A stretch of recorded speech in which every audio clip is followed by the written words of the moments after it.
자동차입니다. 오늘 할 이야기는 제가 1년 동안 운전을 하면서 그간 사귀었던 남자친구분들에게 되게 고마움을 느끼게 됐던 부분에 대한 이야기를 해보도록 하겠습니다. 물론 당연히 항상 운전을 해주셨던 저희 부모님께 먼저 가장 감사하다는 말씀을 드리고요. 저희는 연애 유튜브다 보니까 애인 관계에 대한 이야기를 해보도록 하겠습니다. 첫 번째로 데려다 주고 데리러 오는 건 절대 당연한 게 아니다. 차 운전을 하기 전에도 그걸 당연하다고 생각한 적은 없지만 그럼에도 불구하고 이제 훨씬 더 크게 와닿는 부분인 것 같아요. 제가 차가 생기면서 누군가를 데리러 가는 거 혹은 데려다 주는 것은 정말 사랑입니다. 하물며 이제 가족 간에서도 귀찮을 수 있는 일이거든요. 제가 해보니 알아서 왔으면 좋겠더라고.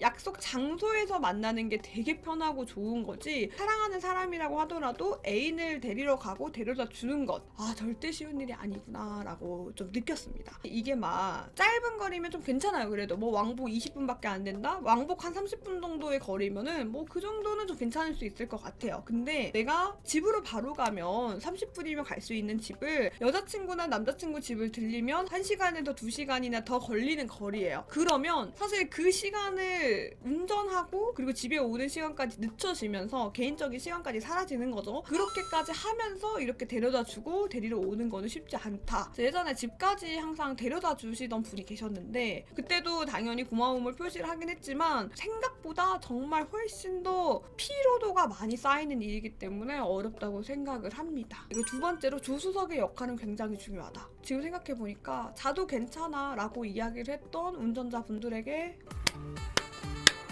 저 그게 안 돼요. 조수석에 있으신 분이 앉았으면 좋겠어요. 자면 나도 졸립고 그냥 말을 좀 해줬으면 좋겠고, 나도 운전하는 게 쉽지 않고 힘든데 옆에서 잠이나 자고 있고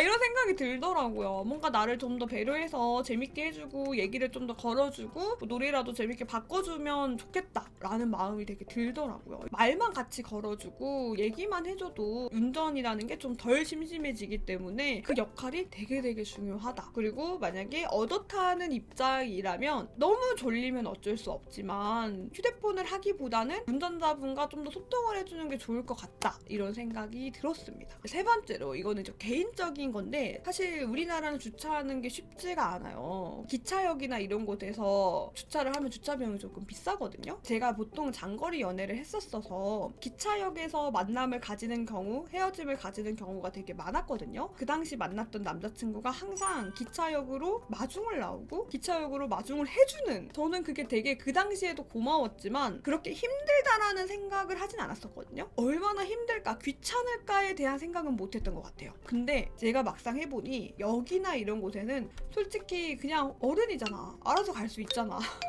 떨궈주는 게 편한 거지, 그거를 주차까지 해가지고 기차 시간까지 앞에서 기다려준다라는 걸 쉽지가 않더라고요. 물론 그건 있어요. 자기를 보러 기차 타고 멀리서 왔는데 그거 하나 못 해주냐 라는 마음이 있는 게 너무 사실 사랑스러운 일인 거지. 그 사람도 그걸 고맙다는 표현으로 나를 기다려준 거지만 내가 막상 운전을 해보니까 이게 사랑이 한다고 하더라도 귀찮은 건 귀찮은 일이고 힘든 건 힘든 일이거든요. 이게 웬만해서 마음이 있지 않는 이상은 그게 어렵겠다라는 생각이 들더라고요. 제가 누군가를 데려다 주면 솔직히 그냥 역에서 떨쳐주고 근처에서 떨쳐주고 이게 제일 편해요. 뭐 같이 기다려주고 뭐 옆에 조금 더 있는다? 효율성이 너무 없어. 차를 가지고 계시는 분들이 혼자 있을 땐 편하지만 누군가를 데려다 주거나 뭔가 기다려 주거나 이런 부분에 있어서는 먼저 준비를 해서 먼저 나와서 그리고 집에 갈 때도 늦게 가게 되고 하는 것들이 있잖아요. 새삼 다시 느끼게 되고 그 귀찮음에도 불구하고 그걸 해줬구나, 잠깐이라도 더 있는 시간이 좋았구나 라는 생각이 되게 들었습니다. 그리고 이제 네 번째로, 자동차 사시는 분들은 알지만 일시불로 사시는 분들이 많이 없어요. 대부분 할부를 많이 하죠. 그러면 달에 몇십만 원씩 나가게 되고 뭐 그거 하고 끝나나요? 보험비 내야 되고 주유비 내야 되고 뭐 차량 관리비 있고 톨비 있고 이렇게 있다 보면은 이 생각보다 차 하나를 유지를 할 때 드는 비용이 굉장히 많단 말이에요. 이게 엄청 부담까지는 아니더라도 웬만해서는 부담이 좀 되더라고요. 그래서 좀 느낀 점인데, 같이 여행을 간다거나 뭐 데리러 와주거나 이랬다면 그냥 단순히 말로만 고맙다고 이야기하기보다는 커피 한 잔이라도, 아니면 주유비, 요즘은 기프트콘에 주유비도 있더라고요. 주유비라도 조금 내준다고 하거나 선물로 보내주는 게 얼마나 센스 있고 얼마나 너무나 감동적인 일이라는 거를 정말 정말 사랑스러울 거예요. 아유, 말이라도 해주면 너무 고맙고 감사하죠. 근데 이게 현실적인 거랑 부딪히면은 그래도 이렇게 저 실용적인 것만큼 감사한 게 없다.